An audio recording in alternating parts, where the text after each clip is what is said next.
여러분이 평생 피땀 흘려 모은 퇴직금, 과연 안전하게 내 손에 들어올까요? 현재 대한민국 퇴직연금 규모는 무려 400조 원. 그런데 정부가 이제 이 거대한 돈에 직접 손을 대겠다고 선언했습니다. 수익률을 높이겠다는 약속일까요? 아니면 국민연금 고갈을 막으려는 꼼수일까요? 내 돈인데 왜 국가가 관리해? 라는 분노가 터져 나오는 이유, 오늘 그 실체를 파헤쳐 드립니다. 이거 모르면 내 퇴직금이 반토막 날 수도 있습니다. 끝까지 집중해 주시고요. 영상 시작 전 구독, 좋아요, 알림 설정은 사랑입니다. 우선 대체 왜 지금 이 시점에 정부가 퇴직연금을 건드리려 하는지 그 배경부터 살펴봅시다. 여러분, 지금 여러분의 퇴직연금 수익률이 몇 %인지 확인해 보셨나요? 아마 깜짝 놀라실 겁니다. 지난 수년간 퇴직연금의 평균 수익률은 1, 2%대에 머물러 왔습니다. 여러분 지금 물가 상승률이 얼마죠? 3, 4%를 우습게 넘나들죠. 이게 무슨 뜻이냐? 가만히 앉아서 내 퇴직금의 가치가 매년 깎이고 있다는 소리입니다.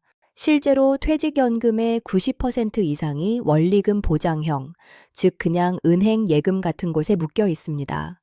금융사들은 앉아서 수수료만 챙기고 가입자인 우리는 인플레이션이라는 파도에 내 노후 자금이 녹아내리는 걸 구경만 하고 있는 셈이죠.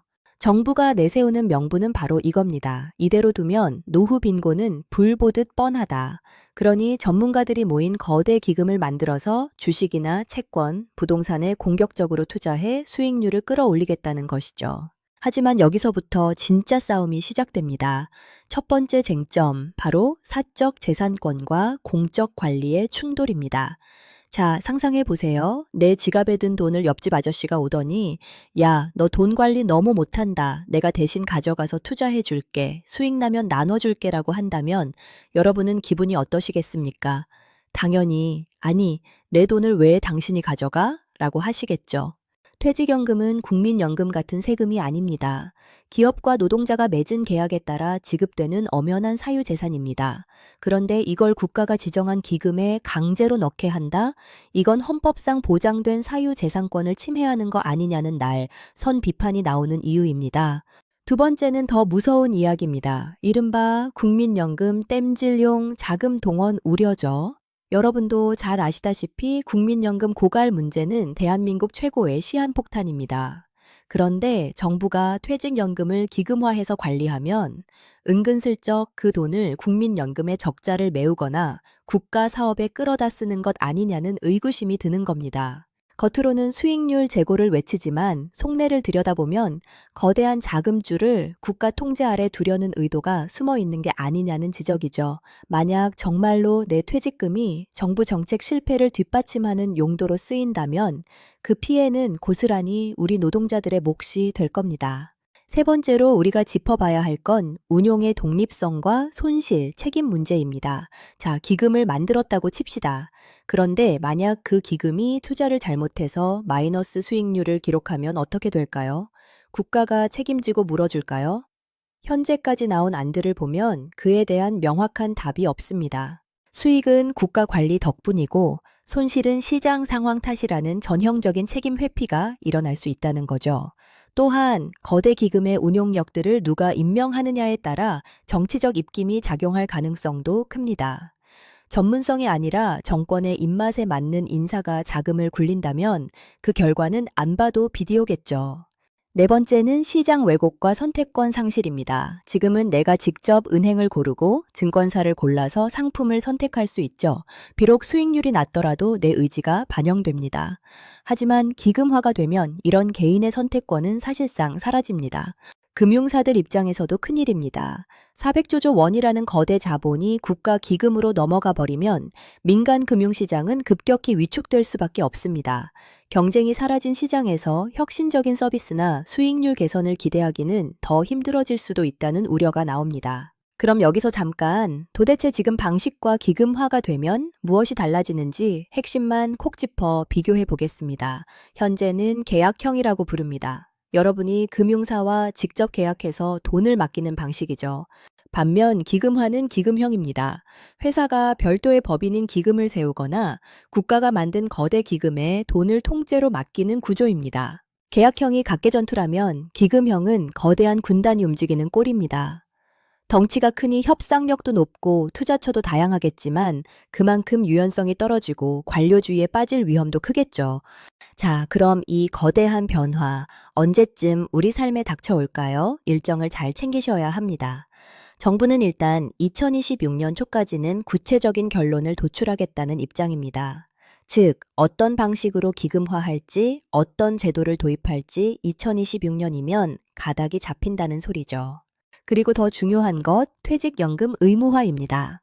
현재는 퇴직금 제도를 유지하는 회사도 많지만 앞으로는 모든 기업이 퇴직연금에 의무적으로 가입해야 합니다. 2027년부터 2030년까지 단계적으로 시행될 예정인데 규모가 큰 기업부터 시작해서 결국 모든 일터로 확대될 겁니다. 이 시점이 바로 기금화 전환의 골든타임이 될 가능성이 높습니다.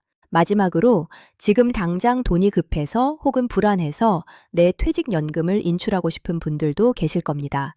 하지만 주의하세요. 현재도 무주택자의 주택 구입, 전세보증금, 본인이나 부양가족의 6개월 이상 요양 등 아주 까다로운 조건이 아니면 중도 인출은 거의 불가능합니다. 그런데 기금화가 진행되고 제도가 강화되면 이 중도 인출 문턱은 지금보다 훨씬 더 높아질 것으로 보입니다. 노후 자금의 보호라는 명목해 개인의 인출권을 더 강력하게 제한할 확률이 크기 때문입니다. 따라서 정말로 인출이 필요한 상황이라면 제도가 바뀌기 전에 현재의 요건을 꼼꼼히 따져보고 결정하셔야 합니다. 그리고 혹시 퇴사를 생각하셨던 분들이라면 일정을 잘 확인하시어 제도 변경 전에 퇴사를 하고 퇴직금을 받는 것도 방법이겠습니다. 여러분, 퇴직연금 기금화는 단순히 시스템이 바뀌는 문제가 아닙니다. 국가가 내 노후의 열쇠를 가져가겠다는 선언과도 같습니다. 물론 지금의 낮은 수익률은 분명히 고쳐야 할 고질병입니다. 하지만 그 해법이 반드시 국가 주도의 거대 기금이어야 하는지에 대해서는 우리 모두가 눈을 부릅뜨고 감시해야 합니다. 내 돈이 어떻게 쓰이는지, 누가 굴리는지, 그리고 손실이 나면 누가 책임지는지 묻지 않는다면 30년 뒤 우리는 텅 빈 통장을 마주하게 될지도 모릅니다. 세상은 정말 빠르게 변합니다. 어제의 상식이 오늘의 구습이 되기도 하죠.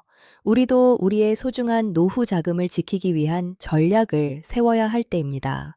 정부의 정책을 무조건 비난할 필요도 없지만 무조건 믿어서도 안 됩니다.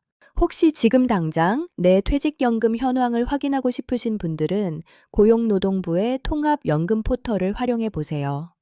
내가 가입한 상품이 무엇인지, 수익률은 몇 %인지 한눈에 확인하실 수 있습니다. 아는 만큼 지킬 수 있습니다. 그리고 주변 동료들에게도 이 소식을 공유해 주세요. 우리 모두의 돈이 걸린 문제니까요. 다시 한번 강조하지만 2026년입니다.